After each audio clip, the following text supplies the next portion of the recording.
por concluido este primer bloque de investigación.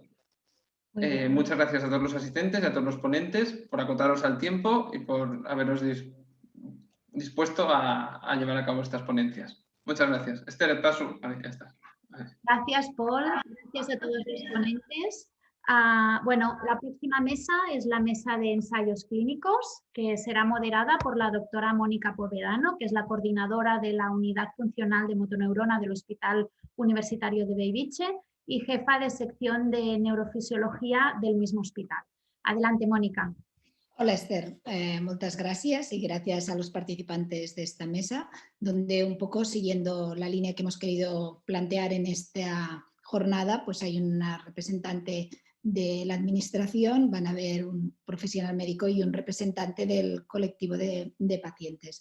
La primera de las ponentes es Caridad Pontes, que nos conocemos de algunas reuniones que hemos tenido en el CatSalut, que es gerente del medicamento del Instituto Catalán de la Salud, es doctora y es farmacóloga clínica, y ella pues nos va a dar un poco una visión, ¿no?, de cómo deben o cómo se hacen los ensayos clínicos, que yo creo que es algo importante en este tipo de enfermedades para que se pueda entender bien pues, los pasos que debemos realizar para conseguir un correcto tratamiento. Muchas gracias, Caridad. Gracias. Bueno, buenas tardes a todos. Muchas gracias por la invitación para poder estar aquí con vosotros.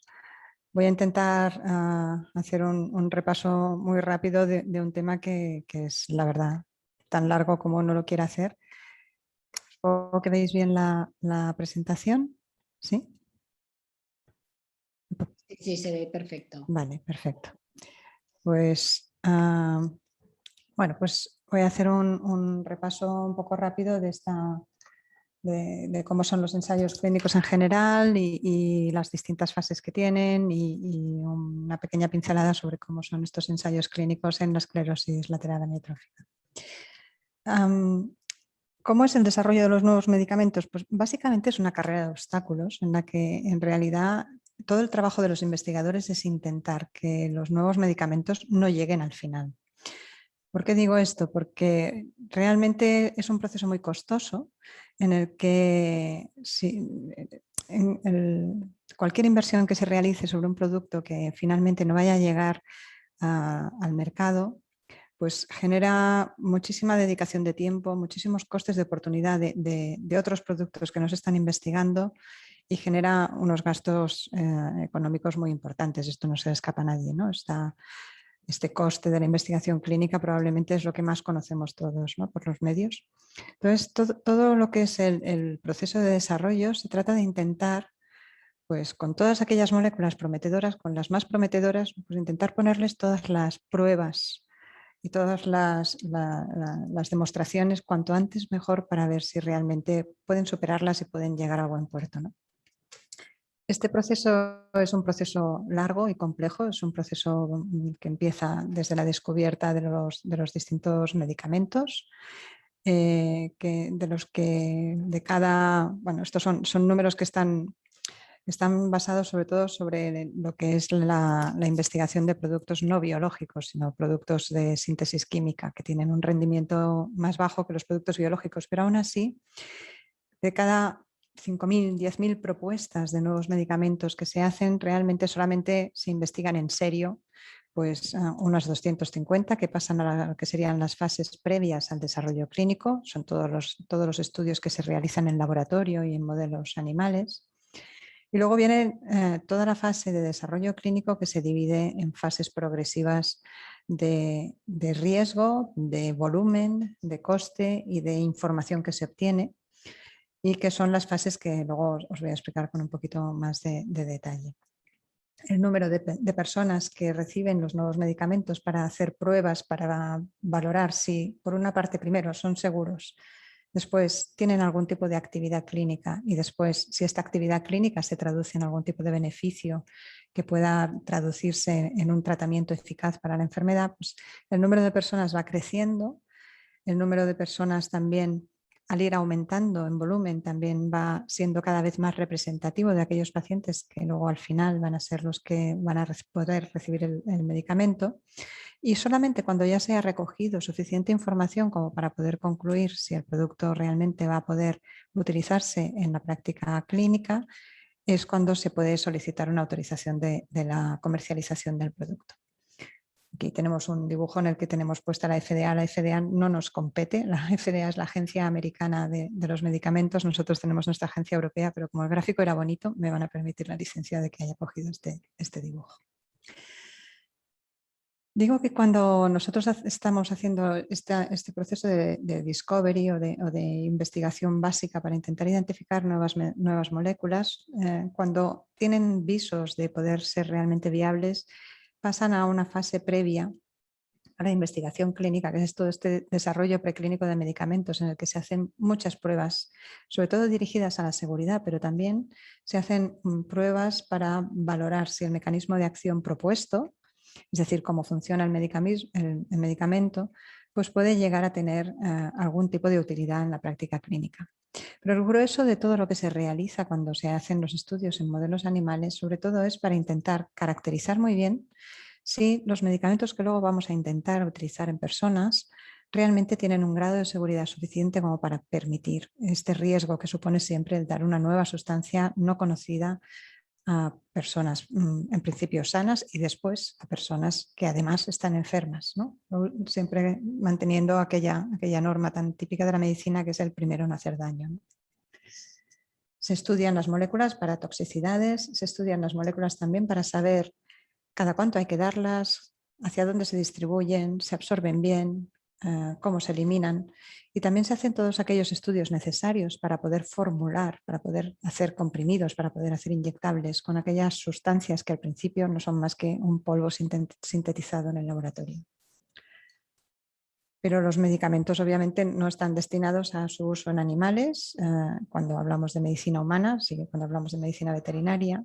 Y es imprescindible siempre hacer, una vez ya tienes unas ciertas garantías de viabilidad, tanto desde el punto de vista de actividad como desde el punto de vista de seguridad, es imprescindible hacer estudios en personas. ¿Qué es un ensayo clínico? Pues básicamente un ensayo clínico es un experimento realizado en personas.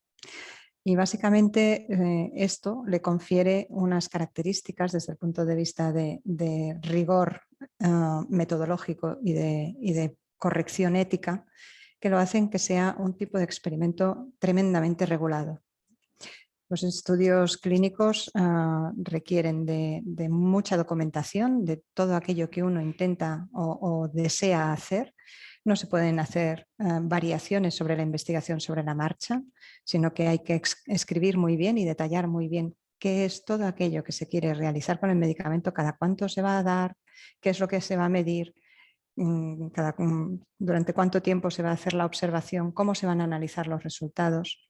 Y requiere de toda una serie de controles éticos en los cuales se garantiza pues, que las personas que contribuyen de forma altruista con su participación en los estudios al avance de la ciencia, ¿no? Pues que van a tener todas las protecciones éticas necesarias. Todo esto se controla por parte de comités de ética de la investigación que vigilan que estos estudios sean, primero, impecables desde el punto de vista de diseño y de metodología, porque no hay peor estudio y menos ético que aquel que no es capaz de contestar la pregunta que formula, pero también desde todos los aspectos de vigilancia del derecho de autonomía, la información, la transparencia y las garantías de cuidado de la persona que siempre tiene que estar recibiendo la mejor atención médica conocida durante la realización de los estudios. Los estudios se suelen clasificar por fases, pero siempre en general tienen un diseño experimental básico. Es que nosotros para evaluar, en este caso, por ejemplo, en este gráfico, 2 tratamientos distintos, básicamente lo que hacemos es coger un grupo de pacientes, dividirlos en 2 grupos o tantos grupos como tratamientos queramos evaluar, tratarlos a todos de la misma manera con la salvedad del tratamiento que estamos investigando y al final de todo el proceso comparar los resultados obtenidos. Si hay diferencias y todo lo hemos hecho de la misma manera durante toda la conducción del estudio, excepto la diferencia del tratamiento, nosotros podemos concluir que las diferencias observadas se pueden atribuir al medicamento, que es la única diferencia entre los tratamientos. El ensayo clínico tiene que estar siempre diseñado, como les comentaba, para responder a una sola pregunta, con un protocolo muy detallado que explique todo lo que se va a hacer. Requiere de autorización, no solamente desde el punto de vista ético por un comité de ética de la investigación, sino también por una agencia de medicamentos que le permite utilizar una sustancia que no es un medicamento autorizado, pero solamente en unas condiciones muy detalladas que son las que describe el protocolo.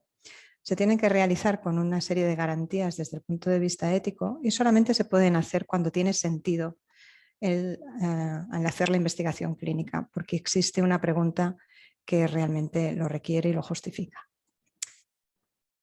Los estudios de fase 1 básicamente son estudios en los cuales se estudian características muy básicas sobre pocos sujetos, de 20 a 100 participantes, que suelen ser voluntarios sanos con algunas excepciones.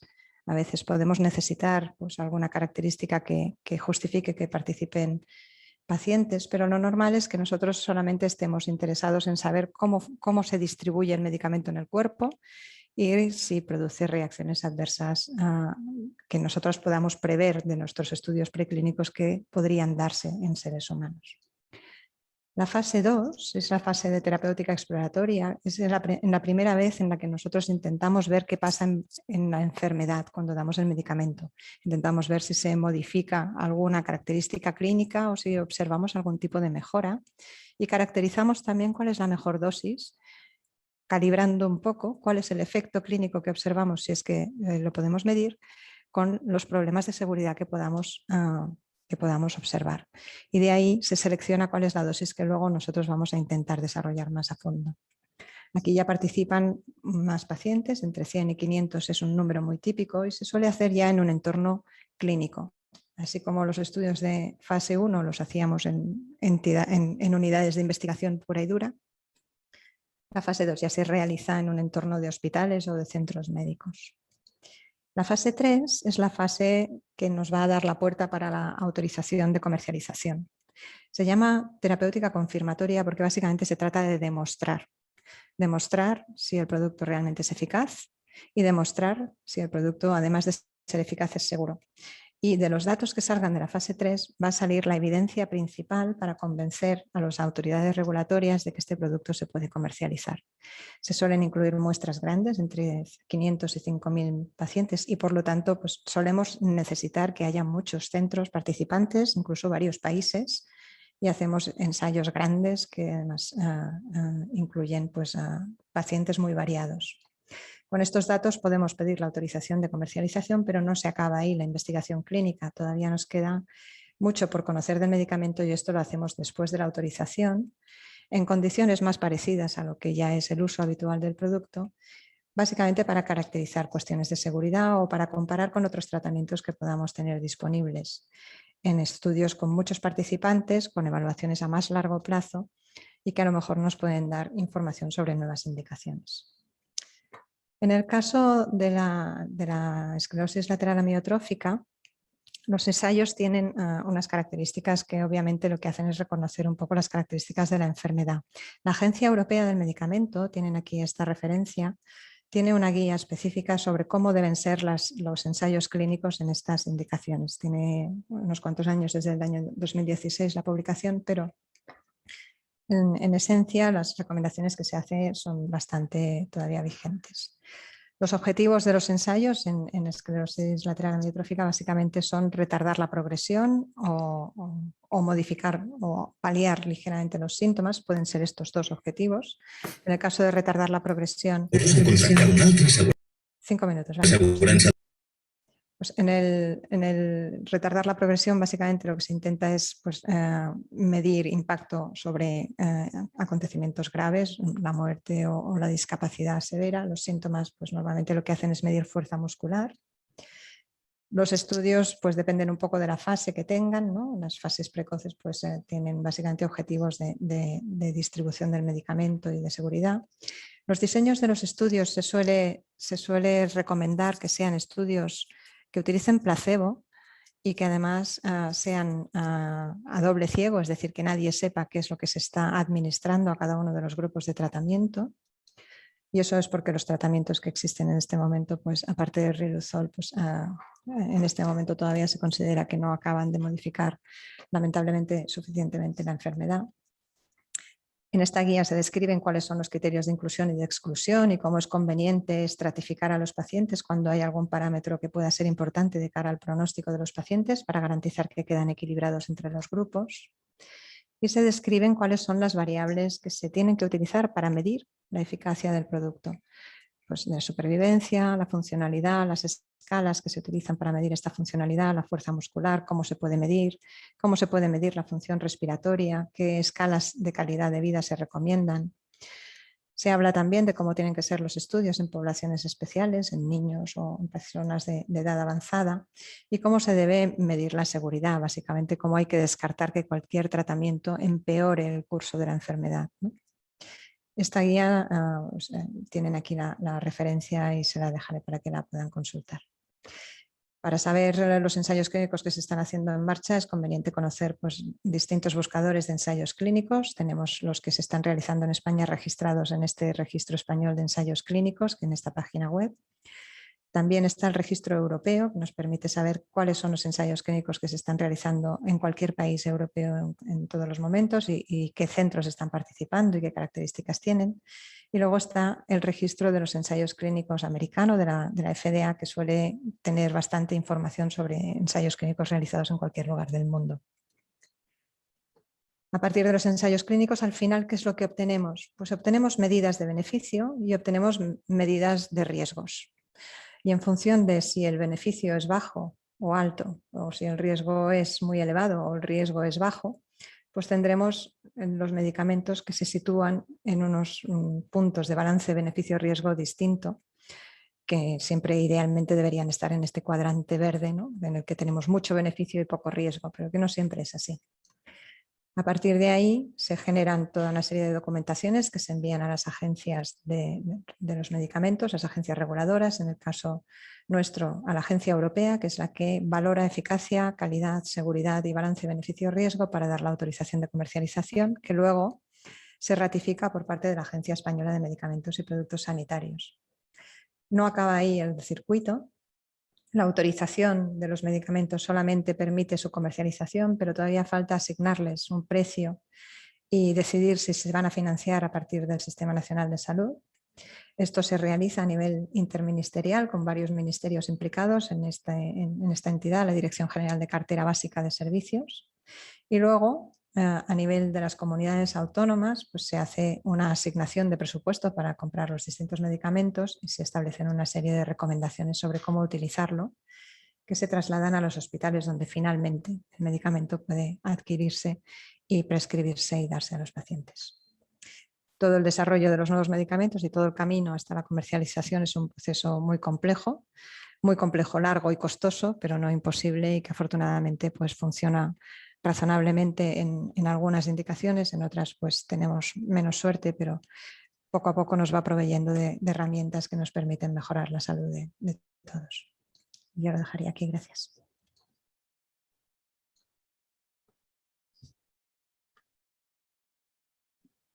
Muchas gracias, Caridad, por la excelente presentación que creo que era necesaria en un foro donde hay un colectivo alto de pacientes y que creo que después podremos contestar algunas preguntas.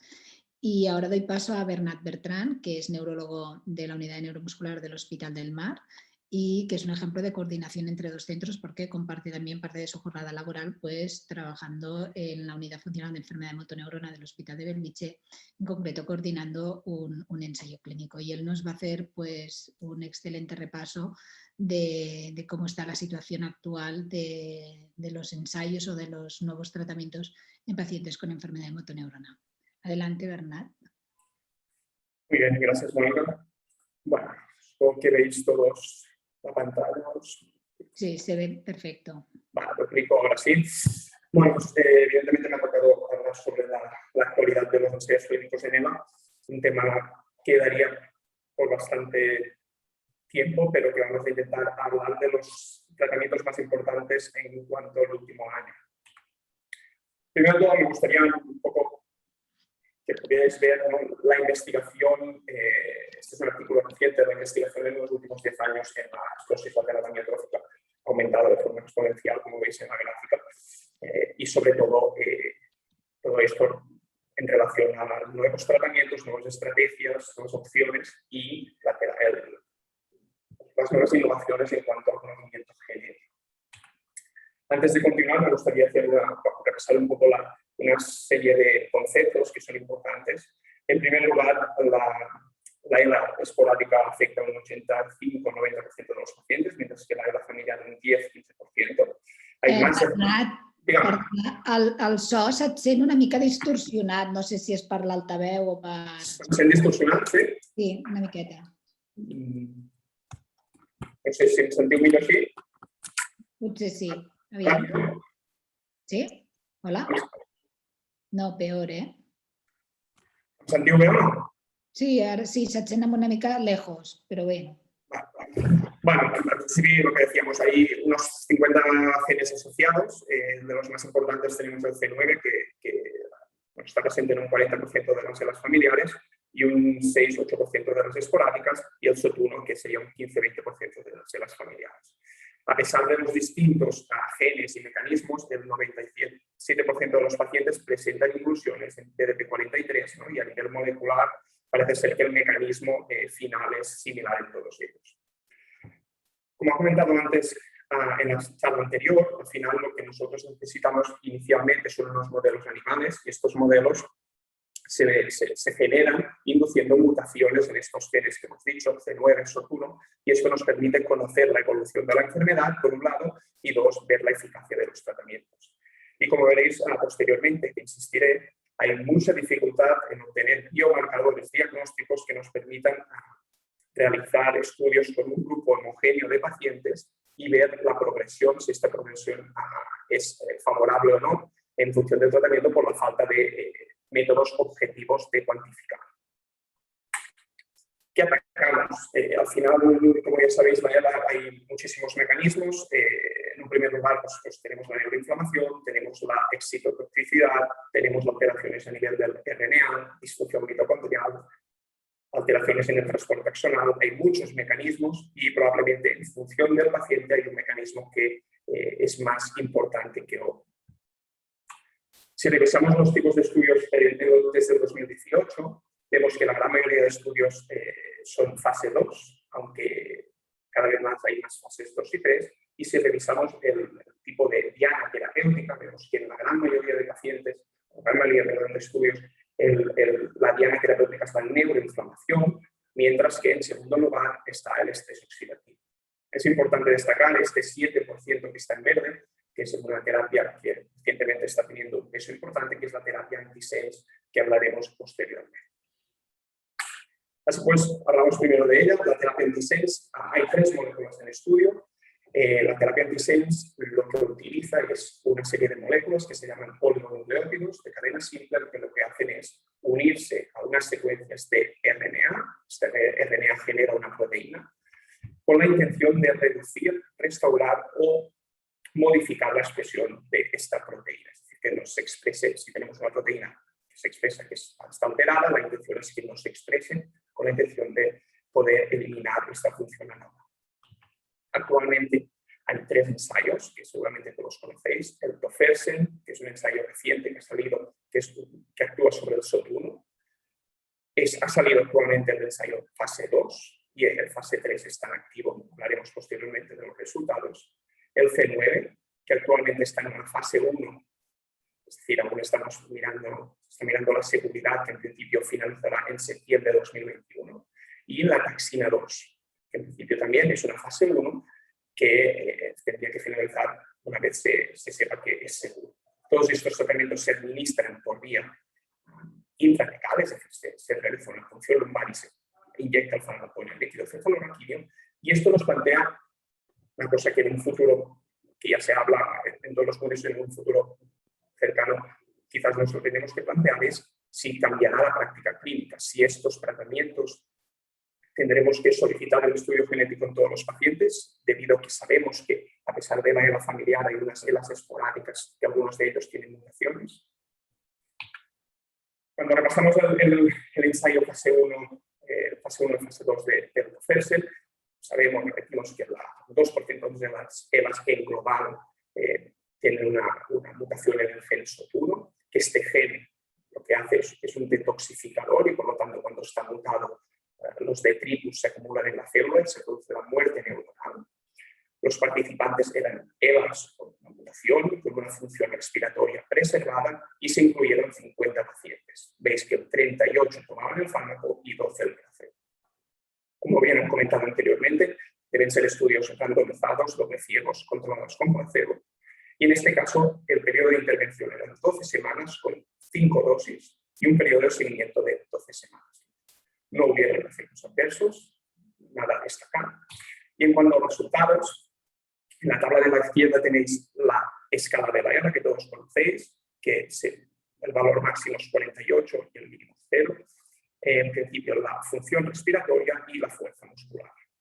Como veis, a pesar de que sí que hay una tendencia a que el fármaco produce una leve mejoría respecto al placebo en azul, no hay diferencias significativas cuando evaluamos todos los pacientes. En cuanto miramos al grupo de progresores rápidos, aquellos pacientes que inicialmente, antes de entrar en el ensayo, presentaban una evolución más agresiva de la enfermedad, parece ser que sí que hay más diferencias, pero estas tampoco consiguen llegar a ser significativas. Por lo tanto, concluyen que hay indicios de que puede frenar la progresión, tanto respiratoria como fuerza, como escala funcional, pero sobre todo en un grupo concreto de pacientes. Cuando miramos a nivel más molecular, en las gráficas de la derecha tenéis los niveles de SOT1, de esta proteína mutada, y en la imagen de abajo a la derecha tenéis los niveles de neurofilamentos, que al final lo que son moléculas que indican neurodegeneración, muerte neuronal. Podemos ver que el fármaco baja los niveles de estas, tanto de la proteína como de los neurofilamentos, en líquido cefalorraquídeo, pero esto tampoco sabemos si quiere decir que esta reducción se produce también en el tejido o únicamente en el tejido, ¿no? Esto sería inferir demasiado.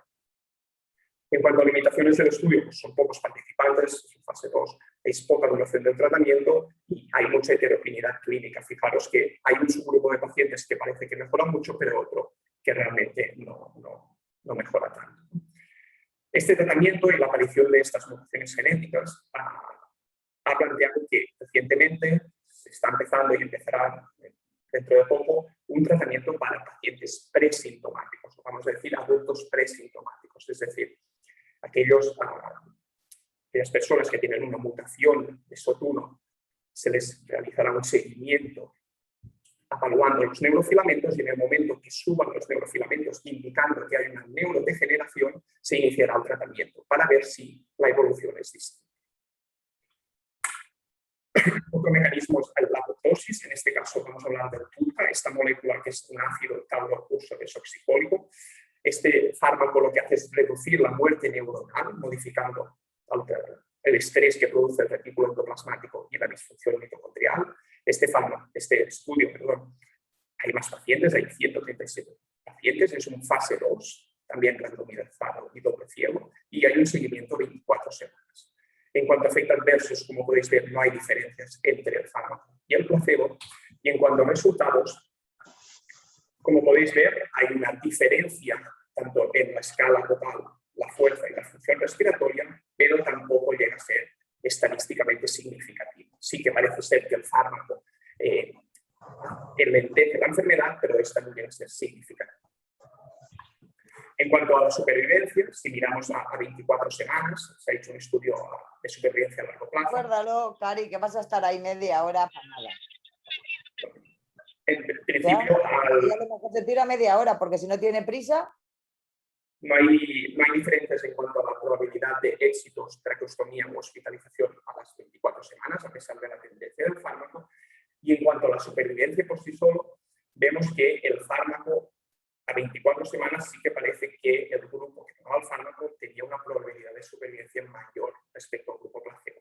Todo esto, no obstante, sin ser estadísticamente significativo y, como podéis ver en la parte derecha, el 77% de los pacientes tomaban riluzol o edaravone, es decir, que puede ser que en parte estaban tomando tratamientos que eran eficaces para la enfermedad.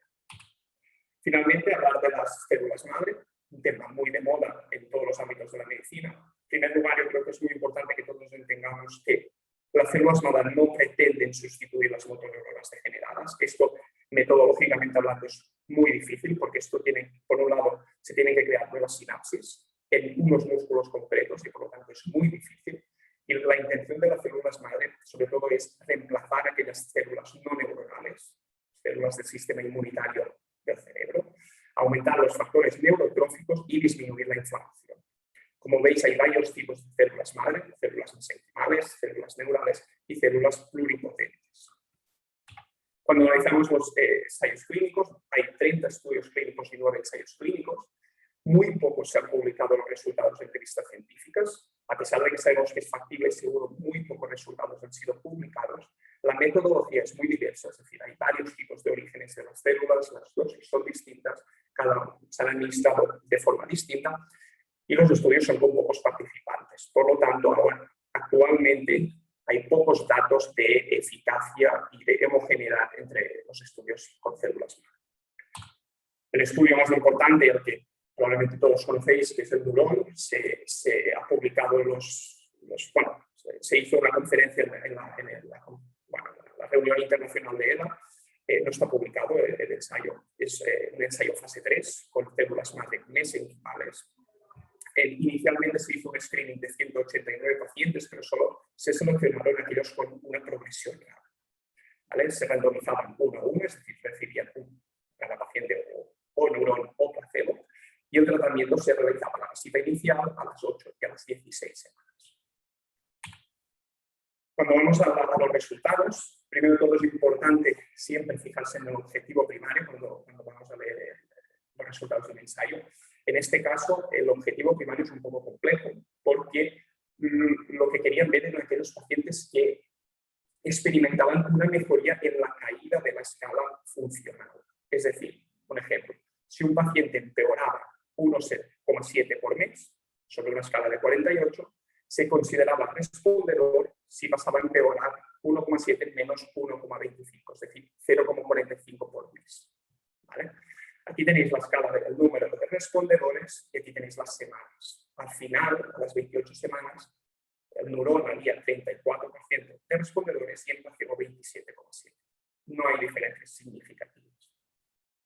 Si vamos a seleccionar un subgrupo de pacientes, que son aquellos pacientes que previamente, antes de entrar al ensayo, tenían una escala bastante buena, que es de 35 más, sí que aparece que hay más diferencias entre los grupos, pero tampoco eran estadísticamente significativas. En cuanto a la escala clínica o la función respiratoria, no había diferencias tanto en la escala como en la función respiratoria, a pesar de que, de nuevo, en los pacientes que previamente tenían una escala mejor, había más diferencias respecto entre el fármaco y el placebo. Por lo que respecta a biomarcadores, sí que demostraron que aumentaban los factores neurotróficos y que disminuía la neuroinflamación. Pero esto era más a nivel de líquido cefalorraquídeo y en sangre, pero no sería traducido a nivel clínico.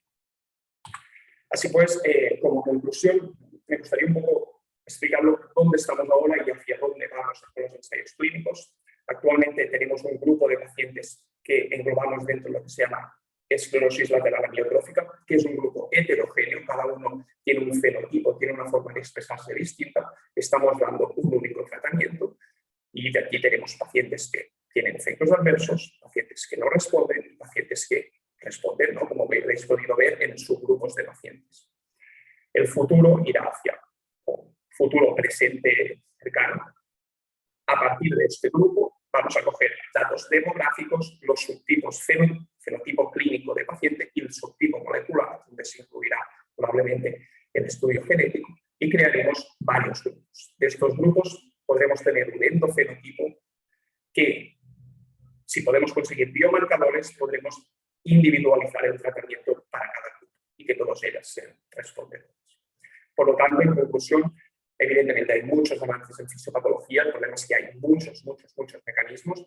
Se están rediseñando los estudios y, de hecho, las plataformas de expertos ya están rediseñando todos estos estudios para intentar ver que no fallen porque realmente no se han seleccionado bien los pacientes. Hay muchas moléculas en estudio y, sobre todo, muy importante al inicio de la terapia anti-6, sobre todo en aquellos genes mutados. Por contra, evidentemente, tantos mecanismos hacen que sea difícil bloquearlos todos.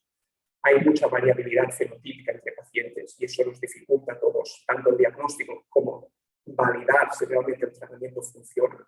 Y actualmente no tenemos aún biomarcadores diagnósticos ni de seguimiento y esto realmente hace que sea más difícil objetivar datos.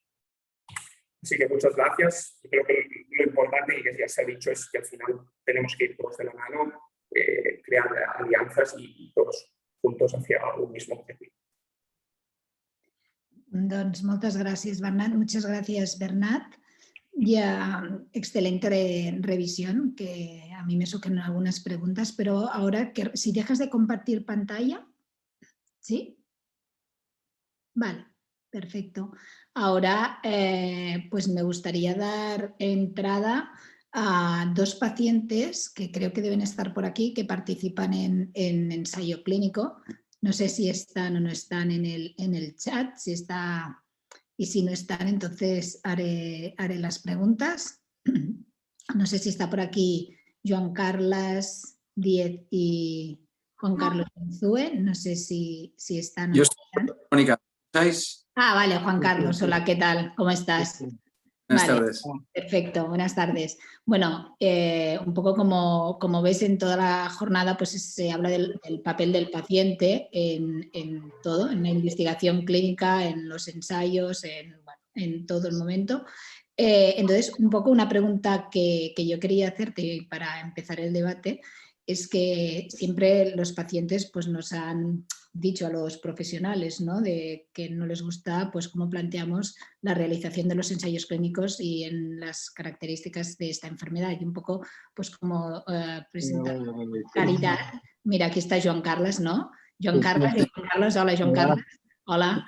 Bueno, vosotros, pues la pregunta va para los dos, ¿no? Que sois dos pacientes que estáis participando en un ensayo. Cuando nosotros os planteamos la participación en un ensayo con una molécula a doble ciego placebo controlado, ¿no? ¿Qué pensasteis? ¿Pensasteis que perderíais el tiempo, que no tenía sentido? Como nos plantean muchísimos colectivos de pacientes que nos dicen que hacemos mal por las características de la enfermedad. Y querría saber vuestra opinión. No sé quién empieza. Bueno, si queréis empiezo yo, Mónica. A ver, yo cuando me comentaste allí en el mes de julio-agosto, bueno, pues que un poco aparecía un ensayo nuevo, Ravulizumab, bueno, que estaba, vamos a decir, o estaba yo dentro de los criterios para entrar. A mí no me costó tiempo y la verdad es que en este sentido ya me lo habías escuchado a mí anteriormente, yo tenía claro que en lo que pudiese ayudar a encontrar una solución por mi parte lo iba a hacer, ¿no? Entonces, cuando llegó aquel momento y me planteaste, pues eso, incluso que había 3, 4 ensayos por delante, pero que posiblemente los otros ensayos ya, pues por diferentes criterios, yo ya no iba a poder involucrarme, lo que decidí es que esa era mi opción y en definitiva, decirte convencido de que esto iba a ser la solución, pues tampoco, pero en el fondo sí, con la sensación de que, bueno, pues estaba aportando también algo para la solución de esta enfermedad. Y que era en cierta manera, no voy a decir una obligación, pero sí, creo que evidentemente como paciente de ELA y con esos criterios debía de involucrarme, ¿no? Y después lo que es el propio ensayo, claro, yo es la primera vez que intervengo en un ensayo, he tenido la suerte de durante muchos años no tener que ir al hospital, pero ahora me está tocando con bastante asiduidad y yo lo que sí puedo decir es que lo que es el día a día del ensayo, a mí lo que me he encontrado es gente fantástica en Belviche, empezando por el doctor Bernat, por Andrea, la enfermera, y yo lo que sí puedo decir es que ese trato, vamos a decir, se agradece muchísimo. Después, bueno, está todo muy bien coordinado y en cierta manera, bueno, el tiempo tienes que pasar allí porque la dosis pues cuesta un rato en que pase, ¿no? Pero en definitiva, bueno, es parte yo creo, de nuestras obligaciones, ¿no? Como pacientes de la. I tu, Joan Carles, el fet d'estar ficat en un assaig i hauries de contestar en castellano porque hemos pretendido que la jornada sea abierta para todos. El hecho de estar participando en un ensayo y tú, pues no sé, uno a veces se da cuenta que está en el ensayo y la enfermedad va haciendo también su paso, ¿no? Y su evolución. El hecho de que sea un ensayo y que sabes que puede haber placebo y que los resultados finales a lo mejor no sean los que todos esperamos, o sí, ojalá, ¿no? No lo sabemos. ¿Qué opinas? ¿Crees que se deben rediseñar estos ensayos o qué opinión tienes? No, no, en absoluto. Es decir, vamos a ver, yo soy encantado porque cuando acudí a Belviche, o sea, vi en ti, Mónica, una gran empatía para participar en ensayos y me tiré a la piscina. Es que, como dice Juan Carlos Unzué, lo tengo muy claro. Es decir, un ensayo clínico se tiene que probar y más teniendo ELA. Otra cosa es que funcione o no funcione. Pero yo al menos estoy muy satisfecho de poder participar, evidentemente.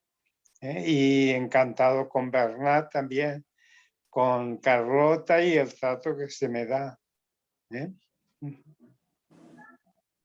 Un poco aprovechando que está aquí Caridad Pontes, ¿no? Que es, bueno, nos ha explicado muy bien cómo se hace el diseño de un ensayo y teniendo en cuenta, bueno, yo llevo muchísimos años dedicándome a la enfermedad y siempre han habido colectivos de pacientes que han planteado, ¿por qué no de una fase 1, de una fase preclínica del modelo animal, nos saltamos ya directamente a una fase 3 o casi a una administración, ¿no? Entonces aquí me gustaría tener un poco la respuesta de todos los agentes. De por un lado, Caridad como farmacóloga clínica, de Bernat como profesional neurólogo más joven y que empieza ahora, y de vosotros dos como pacientes. ¿Qué pensáis de esta idea que a veces los pacientes nos reclaman o nos echan en cara de que no vamos a la velocidad que ellos querrían actuando de determinadas maneras? No sé si Caridad puede empezar.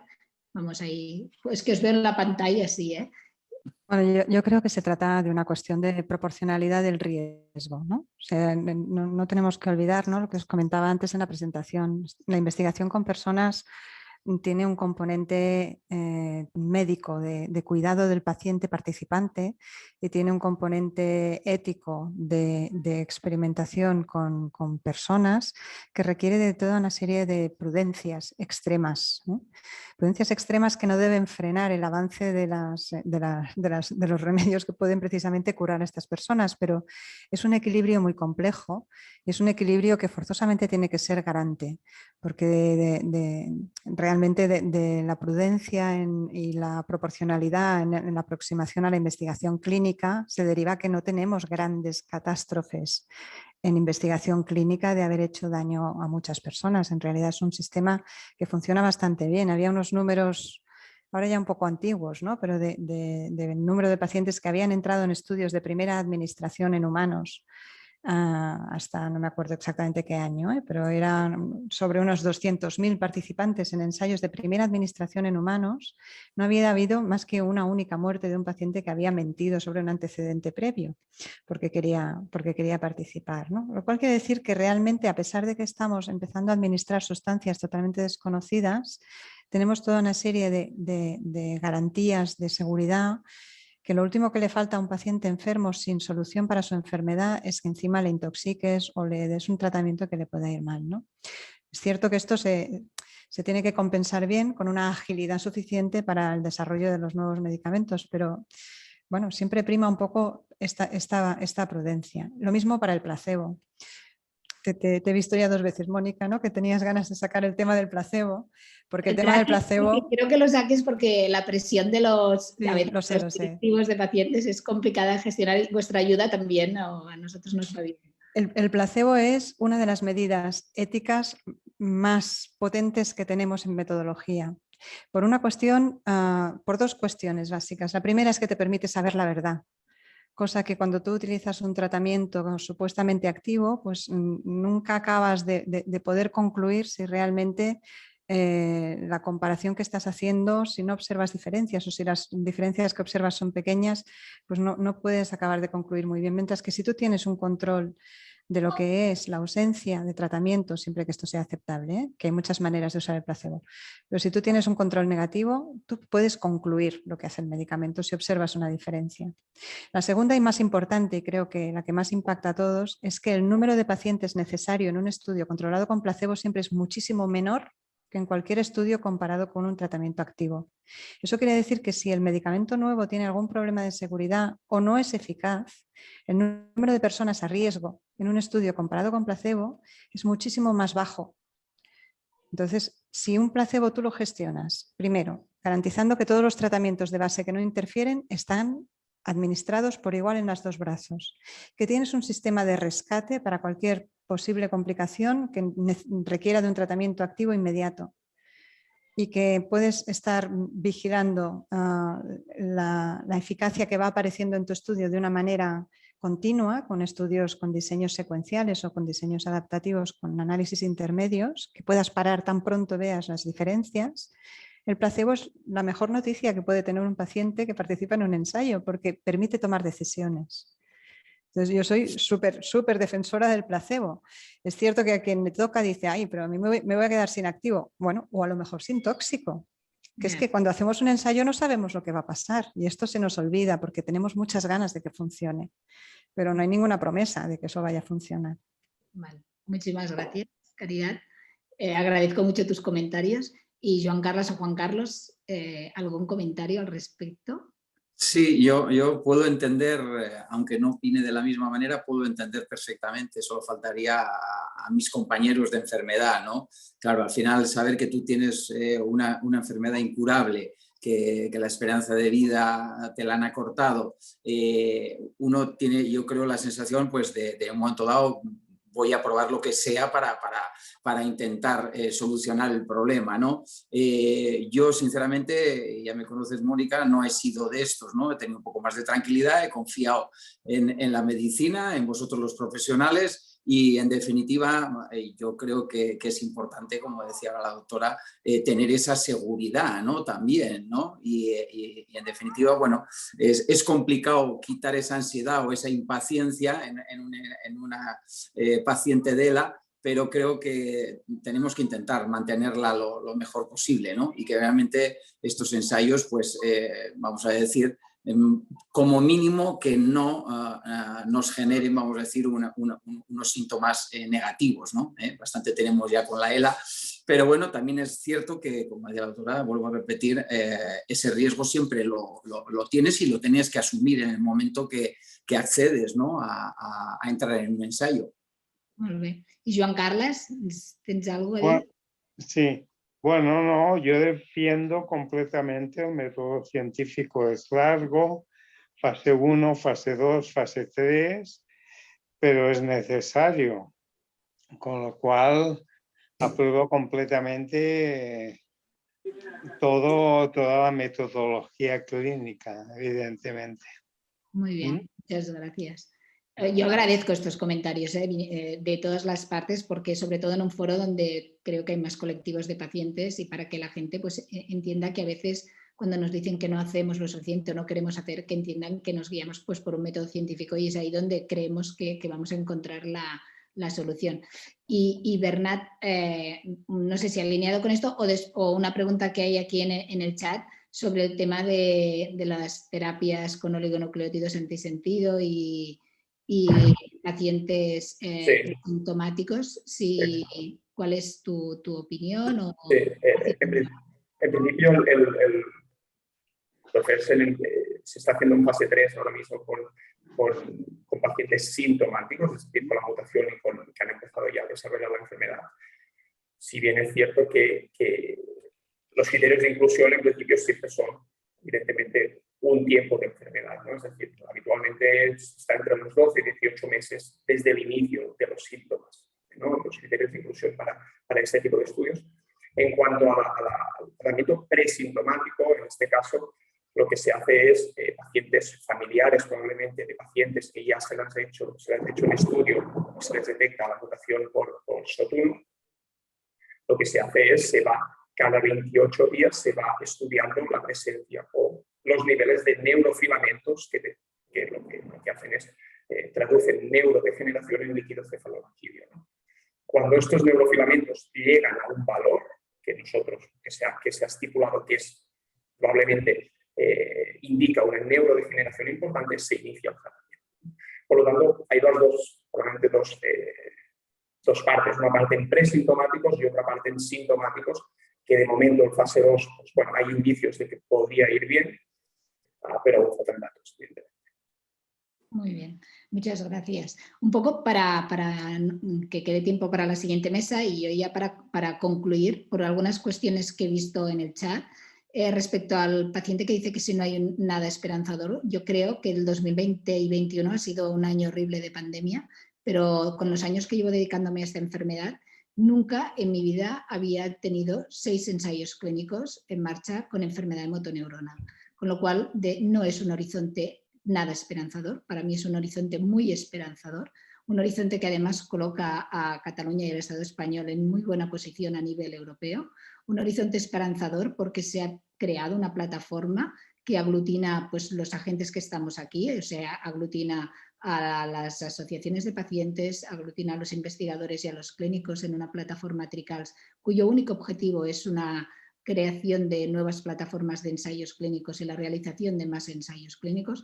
Por lo tanto, bajo mi punto de vista, estamos en un horizonte muy, muy esperanzador, en que estamos aprendiendo a fenotipar los enfermos, a subdividirlos en tipos, a genotipar los enfermos, a encontrar terapias que van dirigidas directamente hacia estas alteraciones genéticas. Por lo tanto, no querría cerrar esta mesa y me niego a hacerlo, aunque haya gente que no esté de acuerdo conmigo, diciendo que no hay nada esperanzador. Para mí es muy esperanzador. Y como también un poco ligándolo con algo que se ha dicho en la mesa anterior, ¿no? La participación del paciente, tanto a nivel de la investigación clínica como la investigación básica, el aglutinar esfuerzos a través de la búsqueda de recursos, de los mecenazgos que nacen de pequeñas iniciativas, pues todo esto nos ayuda a todos nosotros a seguir trabajando y es una enfermedad muy compleja, mucho como todas las neurodegenerativas, y por lo tanto seguiremos avanzando en intentar pues, enlentecer al máximo la progresión de la enfermedad.